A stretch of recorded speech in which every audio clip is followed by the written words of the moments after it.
হাত মোজা পা মোজা পড়তো না, কিন্তু হাত মোজা পা মোজা পড়তেছে। কার বক্তব্য শুনেছেন? শেখ আব্দুর রাজ্জাক বিন ইউসুফের বক্তব্যে পরিবর্তন হয়েছে।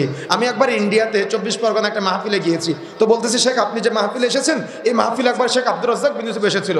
তো আব্দুর রাজ্জাক বিন ইউসুফ তিনি শিরকের উপরে বক্তব্য দিয়েছিলেন। তো বক্তব্য দেওয়ার পরে উনি ওই অস্ত্রের আংটি, তাবিজ, বালা এগুলা নিয়ে বক্তব্য দিয়েছিলেন। তো পরের দিন সকালে যখন আমরা প্যান্ডেল গুছাতে যাই, মাঠ গুছাতে যাই, তখন দেখি ওই খড়ের ভিতরে বা দেখা যাচ্ছে বিভিন্ন কানিকোনাতে ওই আংটি পড়ে আছে, তাবিজ পড়ে আছে, মাদুলি পড়ে আছে। তাহলে বক্তব্যের প্রভাব বুঝেছেন আপনি?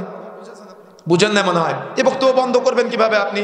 শেখ মতিউর রহমান মাদানী এমন একজন ব্যক্তি, আলহামদুলিল্লাহ, কখনো হয়তো তিনি বাংলাদেশে আসে নাই, কিন্তু সৌদি আরবে বসে যেভাবে তাওহীদের প্রচার প্রচারণা করে যাচ্ছে, আলহামদুলিল্লাহ, গোটা বাংলাদেশের সহিহ আকীদা, সালাফি মানহাজ, আহলে হাদিসের হৃদয়ের মানুষ শেখ মতিউর রহমান মাদানী। শুধু বাংলাদেশের না, গোটা ভারতবর্ষের, গোটা পৃথিবীর যত জায়গায় বাংলা ভাষাভাষী সহিহ আকীদা, সালাফি মানহাজ, আহলে হাদিস আমাদের দ্বীনি ভাইরা আছেন, সবাই শেখ মতিউর রহমান মাদানীকে চিনে। তিনি দাম্মামে বসে থেকে গোটা পৃথিবীব্যাপী বাংলা ভাষাভাষী মানুষের মাঝে তাওহীদের দাওয়াত, সুন্নাতের দাওয়াত প্রসার করে যাচ্ছে এবং বেদাতের বিরুদ্ধে, শিরকের বিরুদ্ধে বলিষ্ঠ ভূমিকা রাখতেছে। আপনি দাওয়াত বন্ধ করবেন কিভাবে? করতে পারবেন? একটা মাহফিল বন্ধ করে আপনি ভাবতেছেন যে আপনি বড় হয়ে গেলেন? না, বরং মানুষের কাছে, বিভিন্ন ব্যক্তিদের কাছে জানা যাবে যে মতিউর রহমান মাদানীকে, ডক্টর রাশেদুল আল গালিবকে, মুজাফফর বিন মহসিনকে, আব্দুর রাজ্জাক বিন ইউসুফকে, আব্দুল্লাহ ফারুক সালাফিকে, শহীদুল্লাহ খান মাদানীকে যখন তারা সার্চ দিবে তখন তাদের বক্তব্যগুলো চলে আসবে এবং এমনিতেই মানুষ আস্তে আস্তে সোশ্যাল মিডিয়ার মাধ্যমে দাওয়াত পেয়ে এবং পর্যায়ক্রমে ব্যক্তিগতভাবে দাওয়াত পেয়ে পরিবর্তন হবে ইনশাআল্লাহ। গোটা বিশ্বব্যাপী যেভাবে তাওহীদের দাওয়াতের প্রচার প্রচারণা চলতেছে, মূর্খরা তো এগুলা ধরে বসে রাখতে পারে না। যারা জ্ঞানী আছে, যারা ইলমওয়ালা আছে, তারা কোরআন হাদিস দেখবে, বুঝবে, আমল করবে। আলহামদুলিল্লাহ, কোরআন হাদিসের বক্তব্য যেখানে স্পষ্ট, সেখানে বিরোধিতা করার কিছু আছে? কিন্তু বিরোধিতা কারা করে? যাদের অন্তর দুর্বল।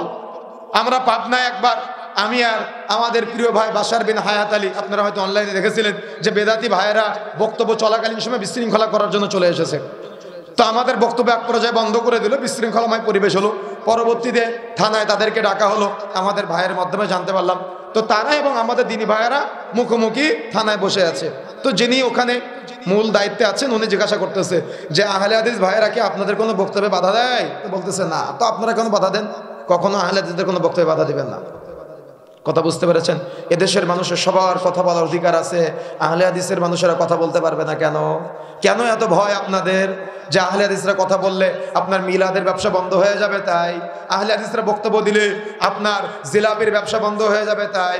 আহলে হাদিসরা বক্তব্য দিলে আপনার পীরের ব্যবসা, খানকার ব্যবসা বন্ধ হয়ে যাবে তাই? আপনার বেদাতের ব্যবসা বন্ধ হয়ে যাবে তাই? আপনার শিরকের ব্যবসা বন্ধ হয়ে যাবে তাই? ভয় লাগে। এজন্য তওবা করে ফিরে আসতে হবে। ভয় না করে নিজেও পরিবর্তন হওয়ার চেষ্টা করেন, তাহলে আপনার মতো ভ্রান্ত হুজুরের দ্বারা জাহান্নাম উদ্বোধন করা হবে। এজন্য সতর্ক থাকবেন। আল্লাহ বলছেন আল্লাযীনা হুম আন সালাতিহিম সাহুন, যারা সালাত আদায় করে কিন্তু অমনোযোগী, উদাসীন। প্রত্যেকেই যারা এখনো পর্যন্ত সালাতের A to Z বুঝেন নাই, ওই যে বলেছিলাম না যেগুলো জানেন না, ইমাম সাহেব আপনার কাছে কেন যাবে? আপনি ইমামের কাছে গিয়ে নিজে ইলম অর্জন করবেন। মনে থাকবে ইনশাআল্লাহ।